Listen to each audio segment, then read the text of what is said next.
Bonjour et bienvenue dans l'interview des pros. Aujourd'hui, je vais te partager l'interview de Flora, qui à proprement parler n'est pas une pro puisqu'elle est encore étudiante, mais lors de cette interview, elle nous partage son parcours et notamment son alternance, donc un travail, un contrat de professionnalisation avec une entreprise internationalement connue, l'un des leaders du domaine des transports de conteneurs par voie maritime. Voilà, donc cette interview, elle permet de te montrer quand tu es jeune, etc., que tu cherches un premier emploi, un stage, quelle stratégie elle a employée et un petit peu son parcours. Voilà. Je te rappelle que dans la description, tu as un lien pour récupérer gratuitement l'ebook Comment augmenter ses finances, 7 astuces pour augmenter ses finances. Voilà. Bonne interview et à très bientôt sur la chaîne. Alors, bonjour Flora. Bonjour. Bonjour Laurent. Alors du coup, on va commencer par le commencement. Chaque question, tu es libre de répondre exactement comme tu veux. D'accord. Tu as tout le temps qui t'est accordé. Donc, je vais commencer par la question bateau. Comment est-ce que tu te présenterais? Voilà. Comment je me présenterai? Sur ce que tu fais au quotidien, par exemple. Voilà, on va commencer par là. Qu'est-ce que tu fais au quotidien? Alors, je suis en Master 2 en gestion des ressources humaines avec une spécialité en responsabilité sociétale des entreprises. Et du coup, je fais ce cursus de Master 2 en alternance et je le fais à CMA-CGM du coup en tant que chargé des achats responsables. D'accord, alors je t'ai dit plein de choses intéressantes. On va essayer de un petit peu tout décortiquer pour tout le monde. D'abord, tu es à Marseille, on est bien d'accord? Oui. CMA-CGM, est-ce que tu peux un petit peu expliquer ce que c'est, pour ceux qui ne savent pas? Oui, bien sûr. Alors, CMA-CGM, c'est la première entreprise française de fret maritime, donc qui s'occupe du transport des marchandises à travers le monde par voie marine. Et voilà. Ok, donc je complète un petit peu. Donc CMA-CGM, c'est les conteneurs en fait, hein. C'est les transporteurs conteneurs, de voilà. conteneurs, et il faut savoir quand même que c'est le premier transport pour les marchandises. Oui. C'est pas la première entreprise au monde, hein, c'est la première française, mais elle fait partie des française. premiers. Oui. Elle fait partie des premiers mondiaux, il me semble. Oui, oui. Et ce mode de transport, qui peut sembler un petit peu archaïque, c'est le numéro 1 en fait pour quasiment tout ce qu'on a en fait. Exactement.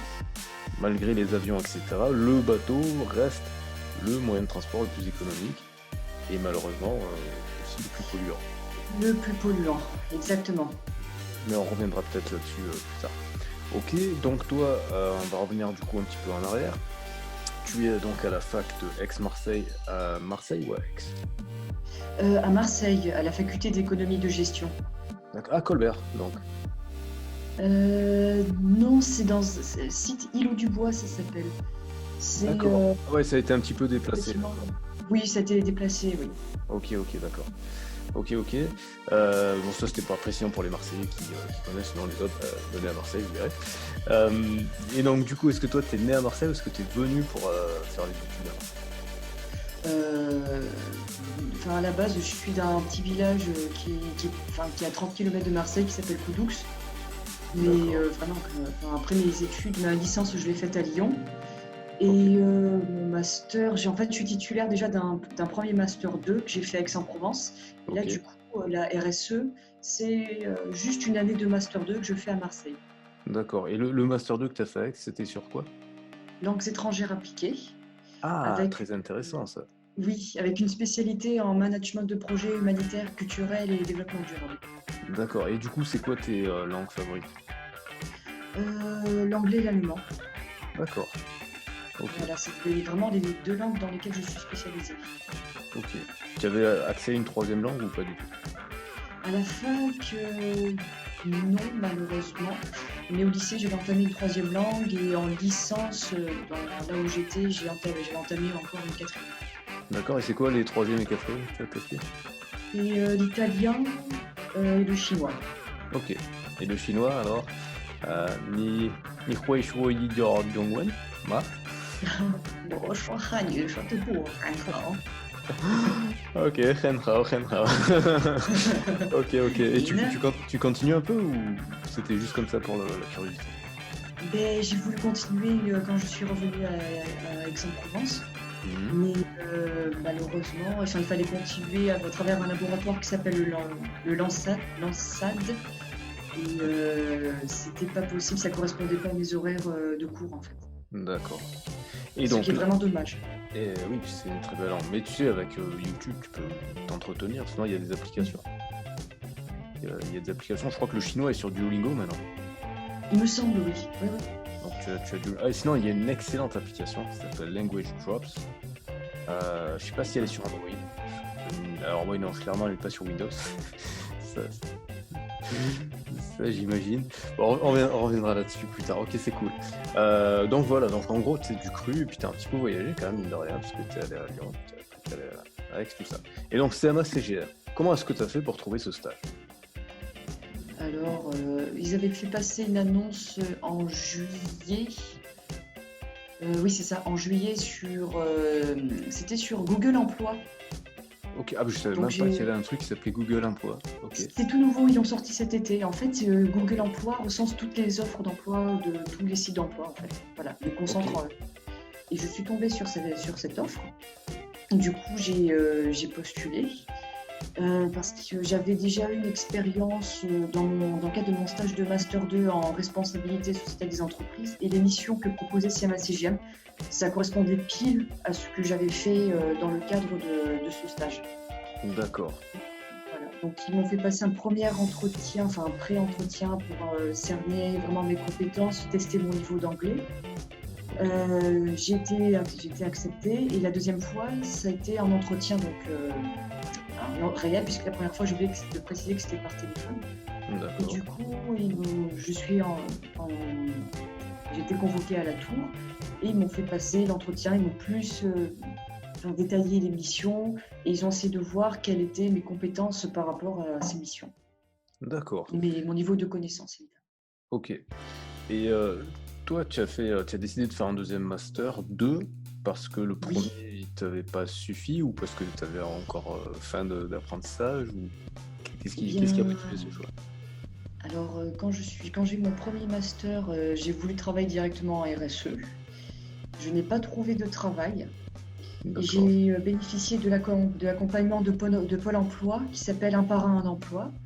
Ok. Et la personne, en fait, les jeunes sont parrainés par des professionnels qui les soutiennent, leur apportent des conseils.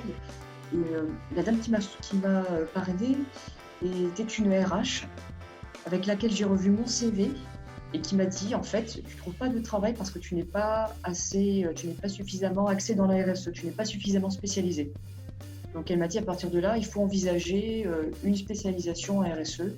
Et du coup, je me suis réinscrite à la fac, et elle m'a conseillé en plus de faire une alternance, en me disant que c'était une alternance plus que les stages ouvraient les portes vers l'emploi. D'accord. Et comment ça se passe au niveau de ton alternance? Est-ce qu'ils te proposent de poursuivre avec un contrat à la clé, ou comment ça se passe?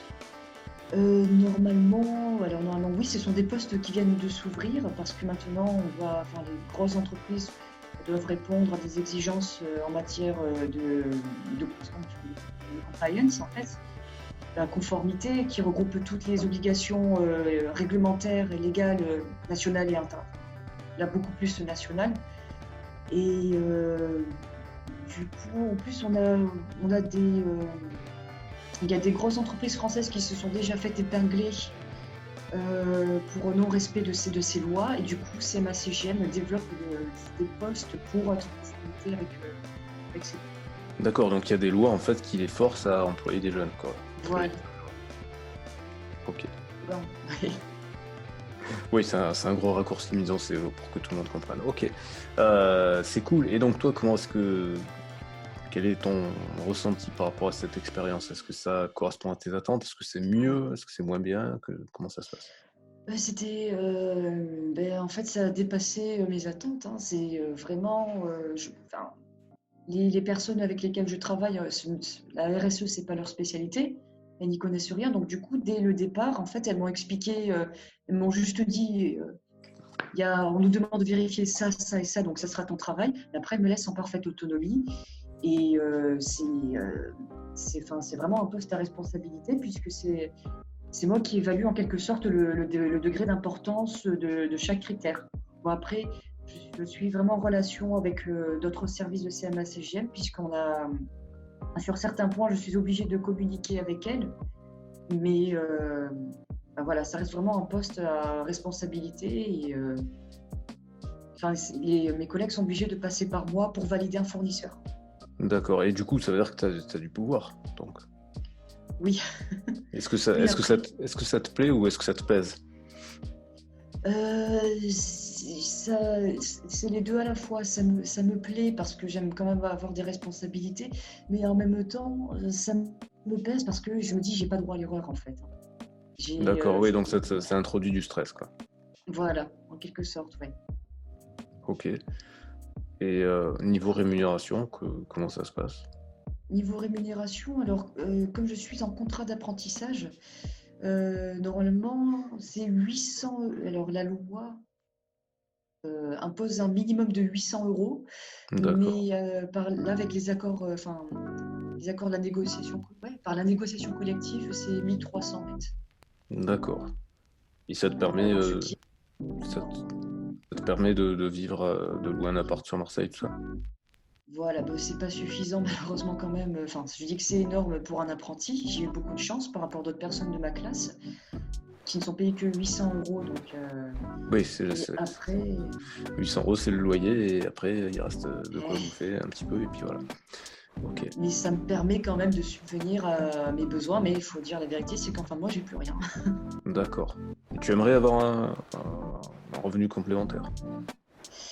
Euh, pour le moment, non, parce que mes études me prennent vraiment, enfin, m'accaparent la plupart de mon temps libre, justement, avec entre les dossiers, les leçons à apprendre, voilà. Mais après, peut-être, pourquoi pas, comme les cours se terminent en février.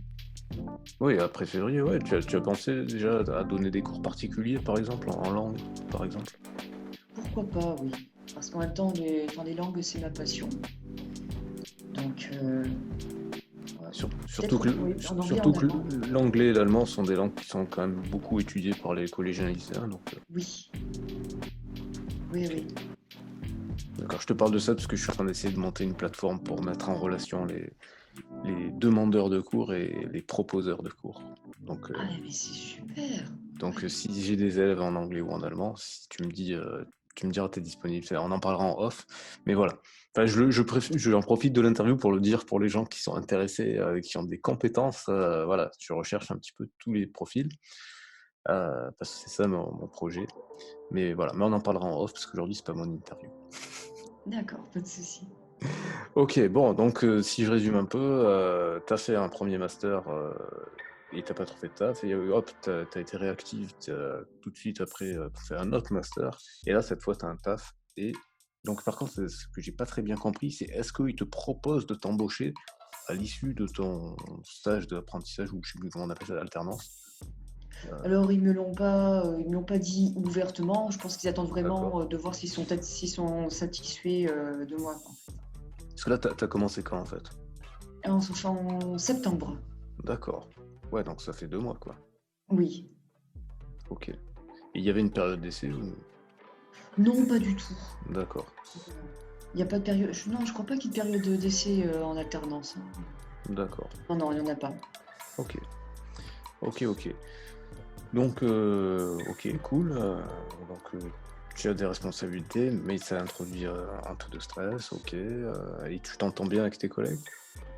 Oui, j'ai vraiment très bien été intégrée. Bon, après, enfin, ils m'ont expliqué que tout le monde n'était pas, enfin, ouvert comme ça dans la boîte. Ça dépend des services comme dans toutes Oui, les comme dans toute entreprises. entreprise, oui. Voilà, mais je suis dans un super service. Vraiment, j'ai très bien été intégrée. Je suis un peu la petite sœur de tout le monde, donc tout le monde vient me voir pour voir comment ça se passe, enfin, voir si j'ai pas trop de travail. Vraiment, ça se passe très très bien. Ok, bon, c'est cool. Et tu avais d'autres expériences professionnelles avant? Oui, chaque année, en fait, j'ai fait des stages dans le cadre de mes études, donc D'accord. un peu varié. Ok, et par rapport à ton expérience, tu, tu qualifierais ce stage actuel comme le meilleur, dans le top 5 ou... Le meilleur du meilleur, hein, vraiment, Ok, le premier du top 5. ok. Donc si jamais ils te disent on te garde, tu seras ravi.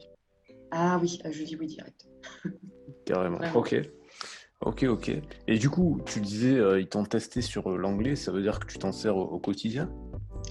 Oui, on est obligé puisque déjà c'est une entreprise internationale. Enfin, il y a plein de personnes qui viennent de l'étranger qui travaillent au sein de l'entreprise. Donc quand tu t'adresses à quelqu'un lambda dans le couloir, tu sais pas si, enfin, tu sais pas s'il est français. Donc enfin, généralement on s'adresse en anglais. D'accord, Et en plus, moi je suis en relation avec les fournisseurs et les sous-traitants qui sont à l'étranger. Donc je suis obligée de d'accord. communiquer en anglais justement. Ouais, par téléphone, via Skype, des choses comme ça. Voilà, par téléphone surtout. Ok, ok, ok. Et donc dans ton service, tu dis qu'il y a des gens qui viennent un peu partout, et c'est quoi un peu les pays d'où ils viennent? Alors, bon, dans mon service, tout le monde est français, mais par contre, les nationalités qu'on retrouve le plus en général dans cette boîte, c'est majoritairement D'accord, Les Indiens, il y a des Allemands, enfin, il y a toutes les nationalités, je crois. ok, ok, ok. Et il Il y y a a une des... majorité d'Indiens. Ouais, majorité d'Allemands, d'accord.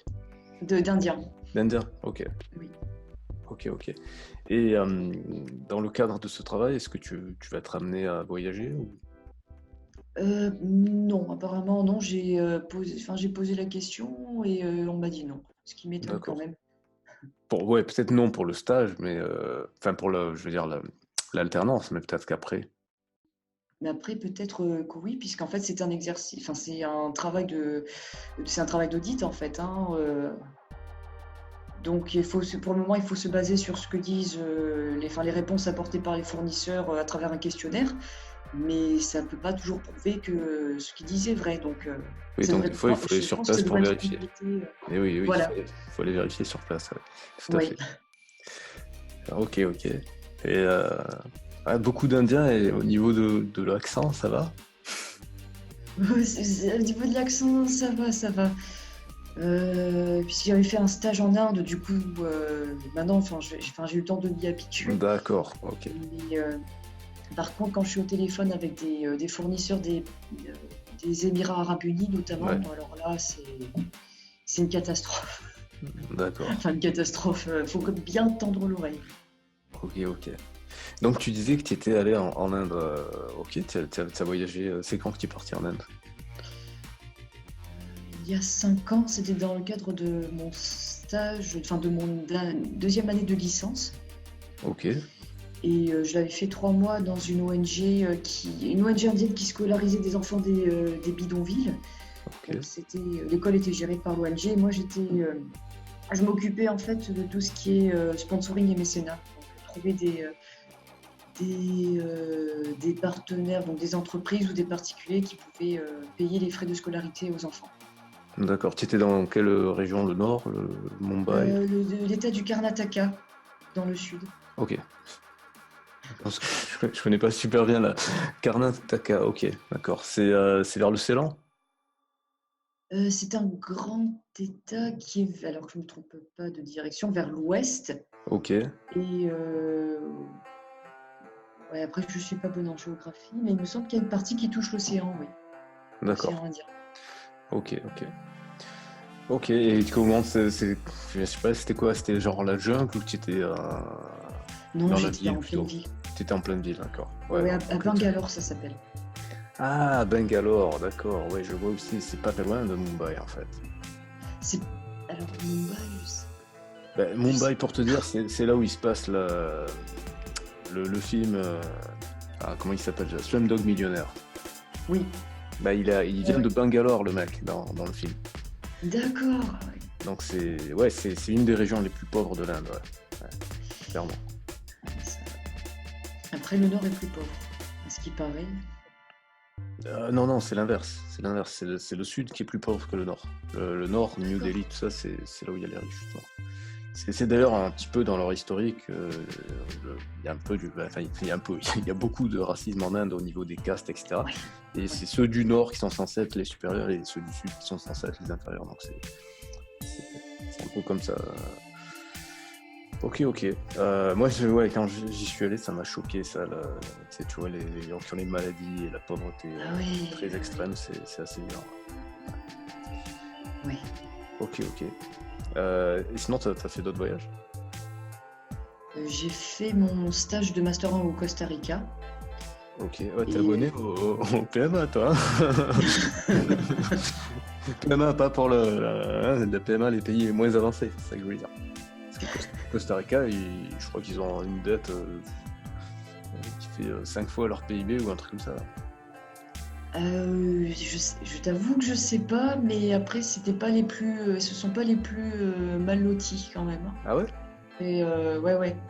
Ah ouais, d'accord. Ce sont pas les plus mal lotis point de vue pauvreté. Ouais, ils doivent être moins Ça, pauvres, ça doit être moins trash qu'en Inde, mais il me semble que c'est assez pauvre. Enfin, ouais, j'ai entendu dire des trucs genre, tu as des cours d'espagnol à 2 € de l'heure, quoi. après, les conditions, ouais, c'est vrai que conditions de travail, alors en fait, ils ont leur niveau, comment dire? En fait, comme il y a beaucoup d'Américains Ouais. qui voyagent là-bas, donc le niveau de vie est égal au niveau qu'on a en France en fait, hein. C'est aussi cher que chez nous pratiquement. Ah ouais, Oui, d'accord. pour des salaires qui ne suivent pas malheureusement. Et ouais, c'est ça que j'allais dire, parce que ouais, Voilà, ouais, les d'accord. salaires ne suivent. Ouais, ouais. Les personnes avec lesquelles j'ai travaillé dans le cadre de mon stage, je crois qu'elles étaient rémunérées l'équivalent de 500 € à peu près, hein. Ouais, bah oui, bah, c'est ça, je te dis, les cours Ah ouais, d'espagnol à 2 € de l'heure, tu vas pas loin, ouais, hein. ouais. Ok, et hablas espagnol? Hablo, hablo español. Sí, Un poco, con sí, un poco. accentuación francesa. Ouais, mais ça va. Encore l'espagnol pour nous, c'est pas trop compliqué. Enfin, sauf quand il parle vite, effectivement. Mais pour Ouais, nous, le prononcer ou le lire, ça va, c'est gérable. Même si c'est pas. oui. Ok, ok, cool. Et donc, du coup, revenons un petit peu à toi. Du coup, ça fait combien de temps que t'es à Marseille? Parce que j'ai plus trop compris. T'es parti avec, t'es parti à Lyon. Et là, du coup, véritablement, ça fait 2 mois, hein. D'accord. Ça Ah fait ouais, 2 mois c'est tout que je frais. me suis pour de bon installée à Marseille, ouais. D'accord. Ouais, avant, tu faisais que des passages, quoi. Et avant, quand j'étais à Aix-en-Provence, c'était très pratique avec les transports en commun. Mais si tu veux faire de mon village jusqu'à Marseille, n'y pense même pas, hein. C'est 2 heures de route Mais avec les transports en commun. tu sais que je connaissais même pas le nom de ton village, hein. Pourtant, je suis né, j'ai grandi à Marseille, hein, donc. Mais sérieux, tu dis que c'est à 30 km, mais attends, Aix, c'est à 28 km de Marseille. C'est après Aix, alors. C'est presque du côté de Salon, en fait, hein, dans la direction. Deux? C'est à côté c'est vers Salon.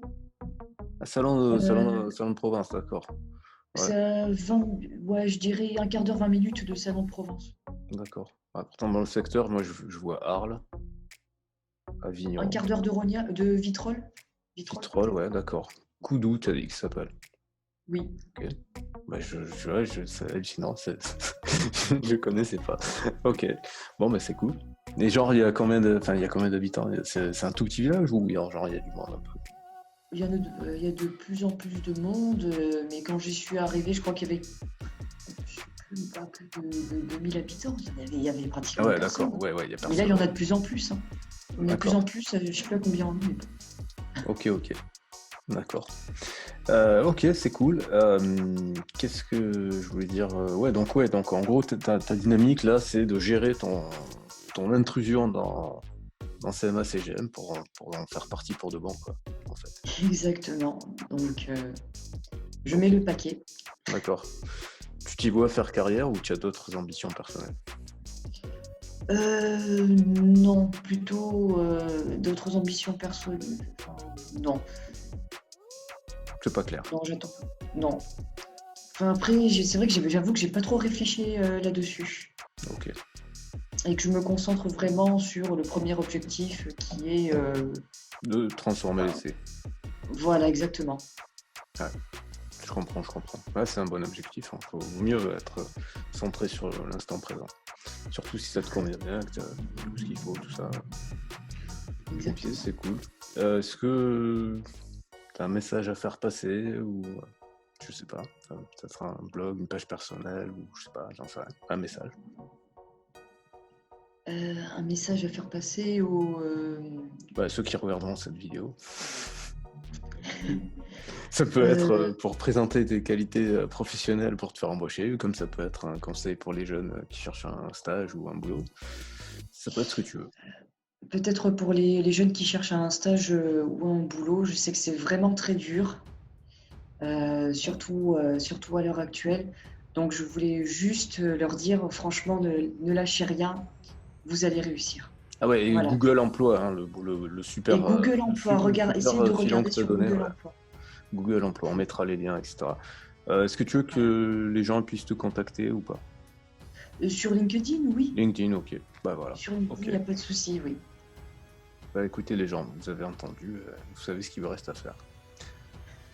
Merci Flora. Ben, merci à toi du coup. Voilà, cette interview est terminée, j'espère qu'elle t'a plu, j'espère que tu as appris des choses. Je t'invite à regarder et à écouter surtout les autres interviews, hein. L'objectif c'est de te partager le maximum d'informations sur le maximum de domaines différents, de secteurs d'activité différents, toujours orientés professionnels, hein, d'où le nom l'interview des pros. Je rappelle que tu peux télécharger gratuitement mon e-book 7 astuces pour augmenter ses finances. Et je t'invite à rejoindre la newsletter si tu veux être informé de mon actualité. Et si tu veux, toi aussi, participer à l'interview des pros, hein, tu es le ou la bienvenue. Voilà, comme tu le vois, il y a plein de profils différents et à chaque fois, eh bien, ça permet de montrer des facettes, des secteurs différents et parfois même les mêmes secteurs d'activité, mais avec des points de vue différents. Voilà, je te souhaite une bonne journée, une bonne soirée selon l'heure à laquelle tu écouteras ce podcast.